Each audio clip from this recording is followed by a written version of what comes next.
Bonjour, alors nous restons toujours sur le fameux combat nocturne de Jacob avec le messager de Hachem, un récit qui a décidément bien des choses à nous livrer à la lumière du Deutéronome.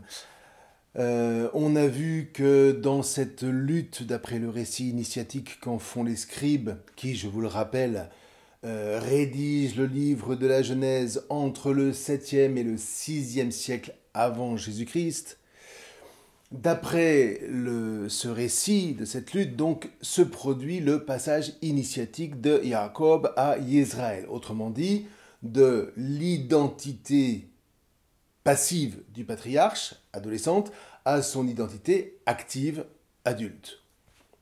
Mais il y a plus, parce qu'une fois parvenu par ce récit à accoler au nom de Jacob celui de Israël, eh bien les scribes vont attacher ce dernier à tous les adorateurs de Hachem pour que naisse le peuple, le fameux peuple de tout Israël. Ce récit nous raconte entre autres qu'au début de son histoire, alors qu'il fuit la colère vengeresse de son frère Esav, à qui il a volé la bénédiction patriarcale, Jacob fait le fameux songe de l'escalier qui relie le ciel et la terre à Bethel, songe qu'il assortit d'une promesse quand il se réveille. Assurément, Hachem existe en ce lieu-ci et je ne le connaissais pas. Si Elohim est avec moi et s'il me garde dans ce voyage que j'entreprends, s'il me donne du pain à manger et des habits pour me vêtir, si je reviens sain et sauf de la maison de mon père, alors Hachem sera mon Elohim. Ceci pour le nœud par lequel commence cette histoire. Or, à l'autre bout de cette même histoire, lorsque Jacob revient sur le sol de ses pères, survient précisément la lutte avec le messager divin, qui devient en fait le moment initiatique où Jacob accomplit son vœu. Il choisit Hachem comme son Elohim. Alors ici, une petite précision, je ne suis pas sûr de vous en avoir déjà parlé, mais dans la Torah, Elohim, c'est le El, c'est-à-dire le Dieu puissant en tant qu'il crée. Et sous cet angle, il n'est pas nécessairement le Dieu spécifique de Israël. Hachem, quant à lui, désigne le même être divin, mais c'est en tant qu'il sauve, qu'il libère, bref, en tant qu'il lutte avec son peuple pour que celui-ci advienne à une pleine liberté intérieure et qu'une alliance spécifique puisse s'instaurer. Voilà. La distinction me semble importante pour bien comprendre ce qui va suivre. Ceci dit, suite à cette lutte initiatique, le messager confère à Jacob donc le nom de Israël et avec ce nom, il le bénit d'une bénédiction qui n'est autre en définitive que celle de ses pères, mais non plus dérobée cette fois, mais confirmée désormais par Hachem en personne.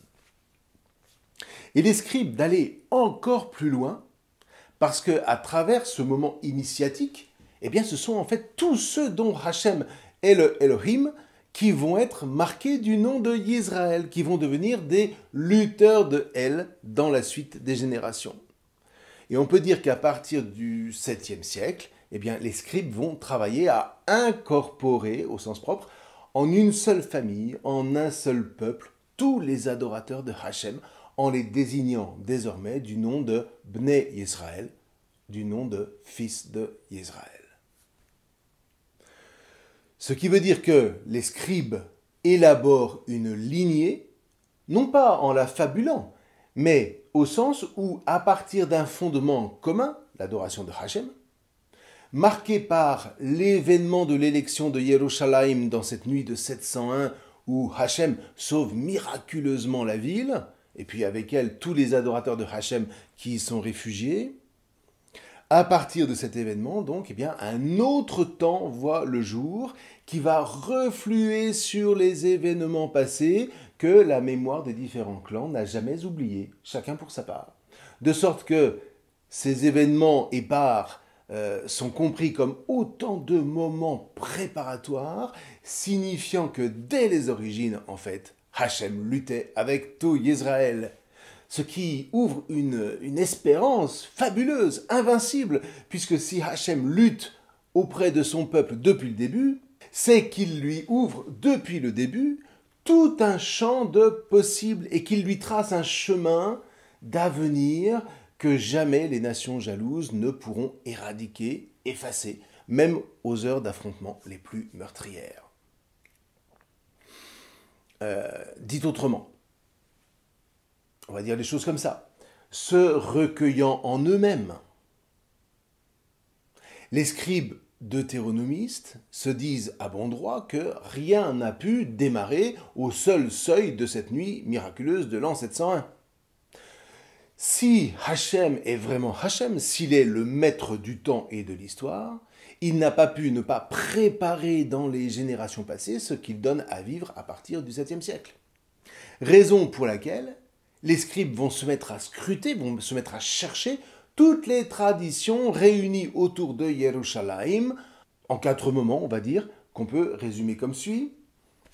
Premier moment, l'événement fondateur de 701, l'échec de Sennachérib devant Jérusalem, qui se produit sous le règne de Chizkiyahu, de Ézéchias, un événement qui va bien sûr inspirer tous les scribes de Hachem rassemblés à Yerushalayim. Deuxième moment, puisqu'un nouveau peuple est en train de naître sous l'impulsion de Hachem, eh bien les scribes vont commencer à rédiger les premiers chapitres de la Torah, de la loi, qui allaient spécifiquement désormais le régir. Sauf que, dès la mort de Chizkiyahu, eh bien, ils devront opérer en sourdine, sans doute dans quelques salles obscures du temple. Pourquoi? Parce que le fils de Chizkiyahu, le roi Manassé, va choisir de rompre avec la politique de son père, qui était en révolte contre l'impérialisme assyrien. Et voilà que Manassé va instaurer la paix sur le territoire de Yehuda, en choisissant d'assujettir Yerushalayim aux Assyriens, ce qui aura pour effet quand même d'apporter un demi-siècle de paix en Yehuda, ce qui n'est pas rien. Ceci dit, pour assurer cette paix politique, eh bien Mnaché va devoir adopter la religion astrale assyrienne, dont il va installer les autels sur le toit du temple de Hachem, et ça, les scribes ne le lui pardonneront jamais. Alors même que Mnaché a été objectivement un grand roi dont les œuvres en faveur du peuple ont été nombreuses, eh bien pour les scribes deutéronomistes, il a fait le mal aux yeux de Hachem. Point final. Troisième moment. Après la mort de Mnaché, son petit-fils, Josias, monte sur le trône à son tour. Sauf que la situation géopolitique a encore changé, ce qui lui permet d'envisager de se dégager de l'emprise assyrienne. Les scribes sortent alors en plein jour la première mouture du Deutéronome, qui constitue le noyau des chapitres que nous étudions. Et voilà que Yoshiahu va immédiatement promulguer cette loi comme la loi de tout Israël. Il fait détruire les autels astraux, il promulgue dans le peuple une grande Pâque en l'honneur de Hachem, et là, les scribes jubilent. Il n'y eut pas avant lui de roi semblable à lui, qui soit retourné vers Hachem de tout son cœur, de tout son être et de toute sa force. Là, on reconnaît les formulations, selon toute la Torah de Moïse, et après lui, il ne s'en leva pas de semblable. Et là, écoutez, la figure de David émergera, certes, mais bien plus tard. Pour l'instant, elle est inconnue, de même que celle de Moïse, du reste, et des patriarches. Quatrième moment. À partir de là va se poursuivre au moins 2 siècles de travail des scribes pour rassembler la mémoire des prophètes. À partir de ces données et de celles des annales royales, ils vont rédiger une espèce de roman national, l'expression n'est pas bonne, mais en gros c'est ça, qui va remonter jusqu'à David et jusqu'à Shaoul, mais surtout une histoire patriarcale qui, elle, va remonter depuis Moïse, qui devient la figure tutélaire de la Torah, jusqu'à Joseph, Jacob, Yitzhak et Abraham. Et de remonter même jusqu'au commencement, jusqu'à l'avènement de Adam que Elohim crée à son image et à sa ressemblance pour être son lieutenant dans la création. Le lieutenant, en 2 mots, par lequel le verbe de Elohim va pouvoir être relayé dans la création pour collaborer avec Elohim à faire sortir l'univers de son mutisme, le fameux Tohu Vabohu, et le faire passer de son potentiel au réel, de la mort à la vie. Toute la Bible, tout le roman national qui s'écrit se construit en fait sur cette unique trame interprétative fondée dans la Torah. De ce travail littéraire magistral va émerger ainsi une histoire. Or, qu'est-ce que c'est qu'une histoire? Une histoire, c'est le récit de l'autre temps, c'est-à-dire le récit de ces séquences passées que la mémoire pose comme autant de repères, autant de ressources pour interpréter le présent, encore une fois, et ouvrir l'avenir. Et cette histoire est avant tout celle de la bénédiction qui soutient la vie de tout Israël. Une histoire d'engendrement, une histoire de transmission, dont le patriarche clé sera donc Jacob, Israël. Derrière lui est initié le peuple qui va porter son nom, tout Israël. Non pas une nation administrée par un roi, parce que le patriarche Israël n'est aucunement un roi, il n'engendre aucune lignée royale qui lui soit propre. En revanche, le patriarche engendre un véritable corps, composé de toutes les générations des adorateurs de Hachem, comme autant de membres qui vont collaborer activement à la vie de ce corps. C'est cette notion de corps, justement, et celle d'initiation qui lui est connexe, que j'aimerais scruter avec vous à présent.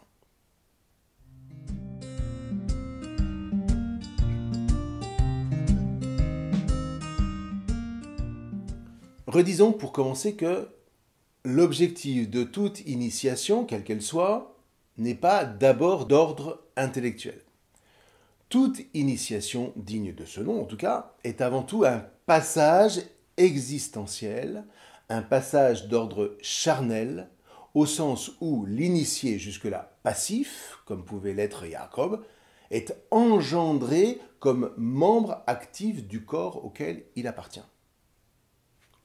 On va redire un peu les affaires, parce qu'il faut que ça rentre. Pour résumer grossièrement, l'enfant, c'est celui qui considère que le corps est à son service, qu'il s'agisse de ses pairs, P-A-I-R-S, ou de ses pairs, P, accent grave, R-E-S, c'est-à-dire son ascendance. L'enfant, c'est celui dont le surmoi n'est pas encore en place. L'adulte, lui, se considère comme au service de ce corps dont il devient partie prenante. L'adulte, c'est celui qui consent à ce que le corps instaure en lui un surmoi sans lequel aucune vie de relation n'est envisageable. Non seulement ça, mais il prend en charge l'engendrement qui maintient le dynamisme de la vie de ce corps de génération en génération. De sorte que l'avenir de ce corps, et donc de chacun de ses membres, demeure comme un possible à jamais ouvert, par quoi se définit d'ailleurs l'éternité. Ceci dit, quelle est la nature d'un tel corps? De quel corps parlons-nous? Alors, notons d'abord qu'il s'agit d'une analogie. On laisse de côté ici le corps chimique, qui est compris comme une masse moléculaire, ça n'a rien à voir. Par définition, un corps articule et fait l'unité des membres qui le composent. À partir de là, on parle analogiquement d'une famille, d'une fratrie, d'un clan, d'un peuple, comme autant de corps dont le rôle est de maintenir les membres, non pas tant en communication, non pas seulement en cohérence, non pas tant en relation, qu'en communion les uns avec les autres. Ceci posé, ce que la Torah désigne du nom de peuple relève précisément de cette dimension de corps qui relie entre eux tous les membres adorateurs de Hachem qui le composent. Et à ceux qui posent la question de la nature d'un tel corps, eh bien la Torah répond sans appel, ce corps est de nature spirituelle. Alors ça peut paraître étrange à notre mentalité moderne et post-moderne, mais le principe d'unité d'un peuple, en l'occurrence de tout Israël, c'est l'esprit qui irrigue et qui fait vivre ce corps, un esprit dont la source est en Elohim. Cette affirmation est d'autant plus importante qu'on peut dire que au sein même de la création, là où est l'esprit de Elohim, le Ruach Elohim en hébreu, ce sont toujours des entre-deux qui sont établis. Ce sont toujours des entre-deux dont l'effet est la composition d'un corps.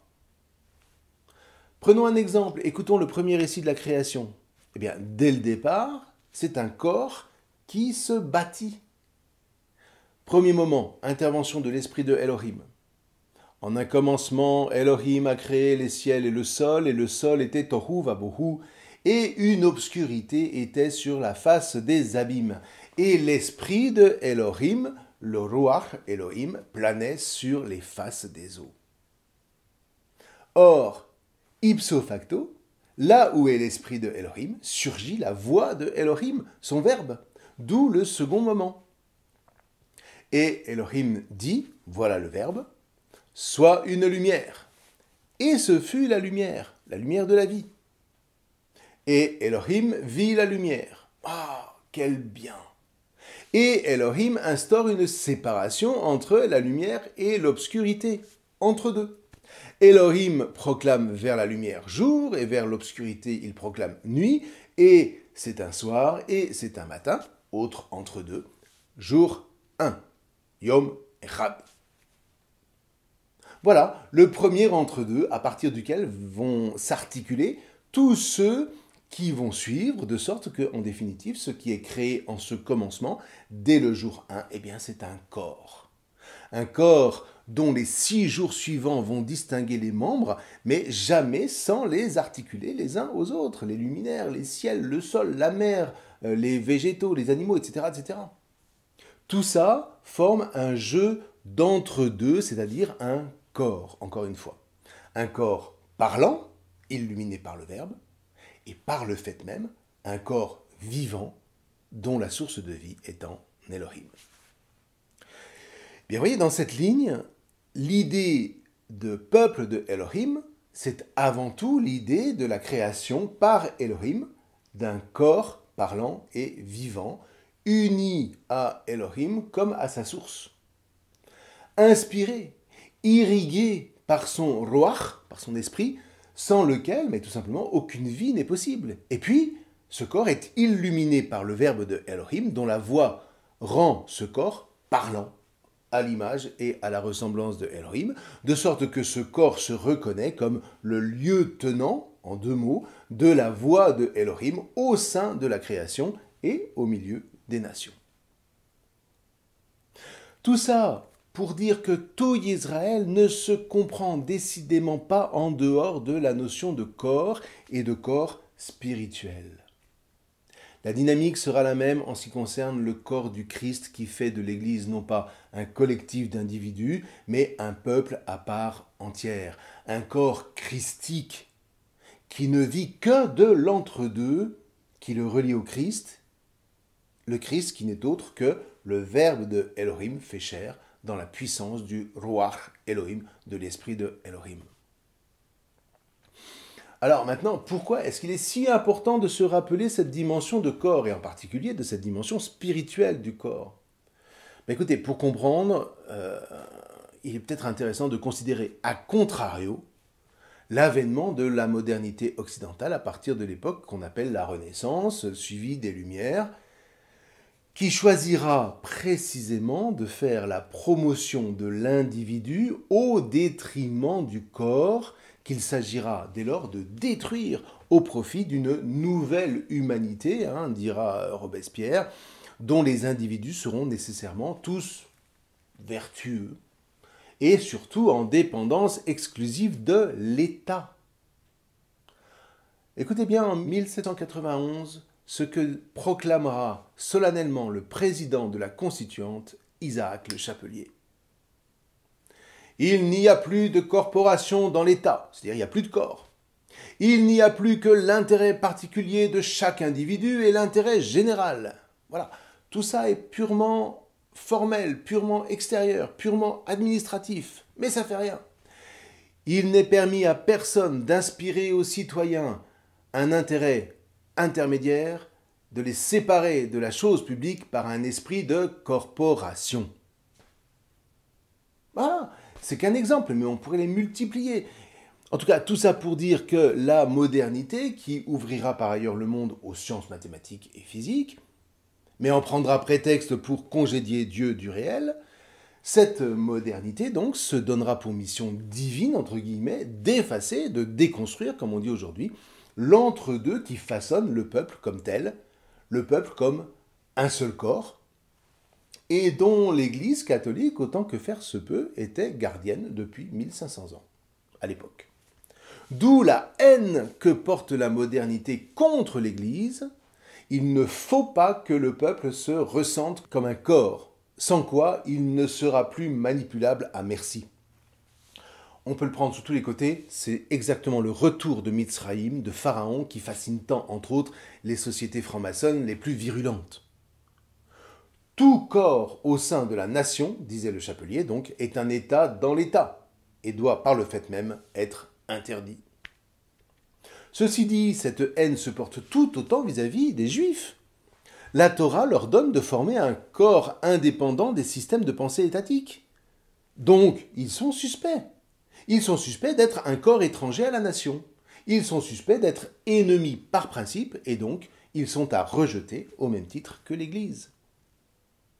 Alors, on ne va pas en dire plus ici, parce que ce serait un hors-sujet. Sur ce point, je ne peux que vous inviter à aller écouter une conférence d'Olivier Rey faite en 2015, ça date déjà un peu, qui s'appelle « L'identité harmonieuse ». Vous trouvez ça sur YouTube. Ou alors, si vous avez du courage, à lire le livre un peu exigeant, mais très inspirant, de William Cavanaugh, « Torture et Eucharistie », qui montre comment l'Église du Chili a contribué à renverser la dictature du général Pinochet, qui visait précisément à détruire le peuple, en coupant les individus les uns des autres, précisément en retissant le corps du peuple chilien autour de l'Eucharistie comme corps du Christ. C'est passionnant, c'est très inspirant pour nous chrétiens, saisis au cœur de la postmodernité aujourd'hui. En attendant, voyez comment la Torah nous touche concrètement aujourd'hui. Son étude nous donne les moyens de discerner à quel point la modernité est folle. À quel point son aveuglement rationaliste rend aveugles les peuples en leur faisant croire qu'elle les met dans la lumière, alors même qu'en coupant les individus les uns des autres, elle efface des mémoires toute transmission possible, toute communion possible, pour ne plus parler que d'un vivre ensemble complètement désincarné et purement formel. Donc, revenons à la Torah. Pour elle, il n'est de création que de corps, et donc d'entre-deux. Une création qui relève avant tout de l'esprit, et qui donne à ce corps de vivre une expérience de communion. Communion d'une part avec le Créateur, Elohim, et communion d'autre part entre les créatures irriguées du même Ruach Elohim, du même esprit de Elohim. Et la chose concerne singulièrement le peuple des adorateurs de Hachem lorsqu'ils prendront conscience à partir du 7e siècle de leur élection, c'est-à-dire de leur appel à ne former qu'un corps un. Alors encore une fois, ça ne veut pas dire qu'un tel corps n'existait pas auparavant, au moins dans le projet divin, comme un potentiel. Mais la conscience de Yisraël de ne faire qu'un seul corps sous l'impulsion créatrice de Hachem ne germera, elle, sous l'inspiration de l'esprit, qu'à partir de la secousse du 8e siècle, en 701, avant Jésus-Christ. Du coup, toute l'histoire de Jacob que la Torah met en récit, en particulier le moment crucial de sa lutte avec Hachem au torrent du Yabok, toute cette histoire n'a pour rôle que de poser dans le temps les jalons de cette création du peuple de Hachem. Et de nous faire remonter ainsi jusqu'à Abraham. Et par-delà Abraham, on l'a dit, jusqu'à Adam, qui lui-même est une figure corporative. Et quand je dis corporative, je ne dis pas collective. Traduire Adam par humain, comme c'est la mode aujourd'hui, c'est une interprétation moderniste d'une réalité d'un tout autre ordre. Et ça n'est pas la Torah. Toujours est-il que l'entre-deux, encore une fois, qui anime le corps de tout Israël, nous dit la Torah, relève de l'esprit de Elohim, de sorte que chaque membre de ce corps subsiste et s'articule aux autres membres du fait que tous sont irrigués du même esprit de Hachem qui leur donne de vivre en communion les uns avec les autres. D'où ce sentiment si puissant de fratrie qui appartient à l'être même de peuple de Israël, qui se conçoit, encore une fois, comme un corps spirituel. Sans doute, avant de terminer, faut-il repréciser que spirituel, entre guillemets, ne signifie pas désincarné et encore moins irréel, tout au contraire. Encore une fois, là où il n'y a pas d'esprit, il n'y a pas de corps, il n'y a pas de chair. Donc ça va très loin. Dès le commencement, si je résume, c'est l'esprit de Elohim qui est à l'œuvre. Et puisque là où est l'esprit, là est le verbe, tout ce qui irrigue l'esprit devient par le fait même un corps parlant, et donc un corps vivant, et donc un corps charnel, dans lequel tout est viscéralement en communion, et sans lequel il n'y aurait que du néant, il n'y aurait qu'un tohu bohu frappé de mutisme et sans âme. D'un autre côté, c'est en allant jusqu'au bout de cette trajectoire initiée par Jacob Israël que s'effectuera le ministère de Jésus, et c'est encore de corps qu'il sera question. Et puisque nous sommes chrétiens, conscients de tout ce que nous devons à notre ascendance spirituelle que constitue le corps de tout Israël sur lequel le baptême nous a greffés, eh bien je vous propose dans la prochaine vidéo de contempler précisément le mystère du corps du Christ. Alors d'ici là, j'espère que cette notion que je vous ai remaniée dans tous les sens, j'espère que cette notion de corps commence à vous apparaître non seulement familière, mais essentielle, à méditer encore et encore. Je vous remercie.